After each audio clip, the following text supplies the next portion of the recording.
So this is a short video tutorial about our clinical rotation schedule. And this is for the clinical supervisors looking at our rotation schedule that you want to fill out and then post on the treatment areas or anywhere where a student is going to be rotated, and give a copy of this to the student as well. So the first thing we have, this is for fall 2016, just as kind of a template. These are our dates for our rotations. We're going to have 3 rotations during the semester, and each semester has 3 rotations. We like to give the students an opportunity to be graded and evaluated and maybe move on to different areas on a regular basis. So you'll fill in the student's name. By the way, if you've got more than one student, you can right click into a cell in here and put insert and go to insert rows below, and it'll add a row below if you've got more than one student that you can fill in this information. But this is just nice for one student, so just type it in the student's name.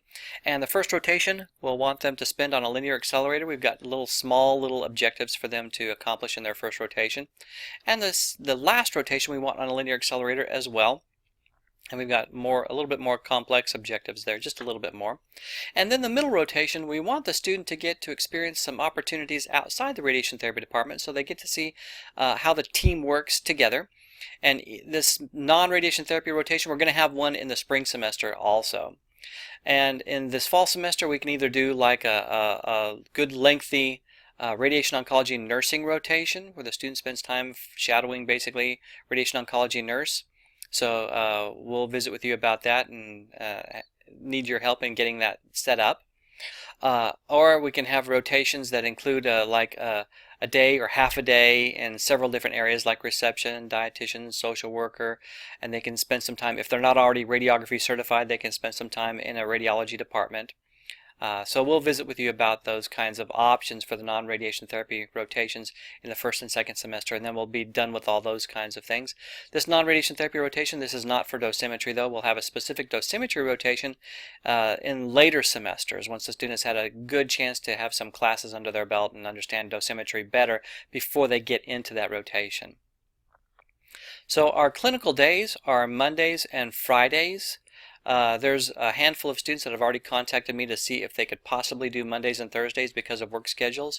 And if Thursdays are better for your clinic in terms of the students seeing more, and if you don't have conflicts with like second-year students that are already there on Thursdays, then that'll be okay. We do want to keep Mondays the same for everybody. Really, as much as we can, we want to keep the same days. But if you really feel that Thursdays are better, contact us and we can make that happen, I'm sure.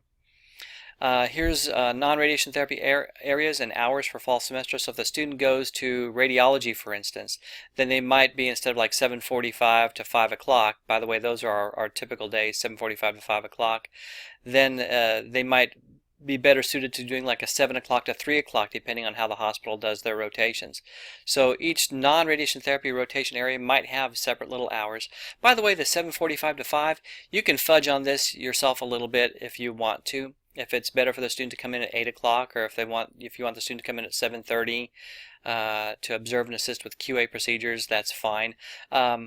We probably don't want them to do QA stuff early on. Probably starting in the second semester is when we want them to be more involved in quality assurance or quality improvement kinds of checks, the morning checks and whatnot. So we'll leave that up to you as far as how that goes. And lunches are going to be really, we kind of do a when in Rome policy with respect to lunches. If you have a half-hour lunch, the student takes a half-hour lunch. If you do an hour lunch, the student takes an hour lunch. So the student just kind of does what you guys do. Here's the holidays that are scheduled for this first semester for fall 2016 anyway.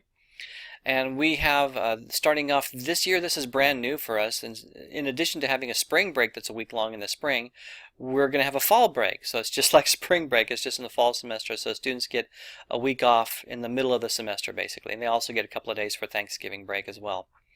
Rotations, contact persons. So clinical supervisor, type your name and contact information here to kind of match what we have here. And these are our contact informations for our college personnel. Then contacts at non-radiation therapy areas, you can just kind of put down names and contact phone numbers or whatnot. This is basically for the students' sake, so they can know who to contact and how to contact them with respect to phone numbers and whatnot. Clinical makeup days for first year students, these are the only days that whole day makeups can occur. Partial days missed can be made up at any time during the semester, preferably during the same rotation during which the time was lost. The continuing education course really talks a lot more in detail about what is meant by whole day and partial day, so if you need to review that, that's fine. And the clinical instructor handbook talks about that as well. Students making up time in a non-radiation therapy area, non-LINAC or SIM, like maybe reception area or radiology or whatever, can make up that time at any time. But LINAC and SIM whole day makeups can only occur on the following dates unless special circumstances are approved by the clinical supervisor or clinical coordinator. And we really want you to stick to these schedules as much as possible for whole day makeups on LINACs and SIMs, because that's kind of how we encourage students to come to clinic on a regular scheduled time, is to basically penalize them a little bit by making them come in during specific times where they otherwise would rather be off. So here's our makeup dates that are available for this semester during the fall break. So if they miss some time in the first half of the semester, they need to schedule that time during the fall break. If they miss time in the second half of the semester, they need to schedule makeup days are December 9th, December 12th. And if they've already filled up December 9th and December 12th, then they can use December 13th and 14th. The 12th, 13th, and 14th, by the way, are during final exams, but they won't have any final exams on December 12th. But it says here, these days, the 13th and 14th, may only be used if December 9th and December 12th have already been scheduled by the student for other makeup days. A student may not use these days first for makeups if December 9th and 12th have not been scheduled. Those days must be used first. So basically, we'll want them to use these days for makeups, and then if they fill up these days with time to make up, then they can use these days for makeup. If they've missed more time than what there is available, like if they had a lengthy illness, then contact us. We can certainly make that work out. We will certainly work with extenuating circumstances. But if it's just a day here and a day there, they need to use these days that are listed here very specifically. So that's kind of how to look at the clinical rotation template. You'll get a template like this every semester from us, and you just kind of fill in the gaps basically. So that's an overview of that.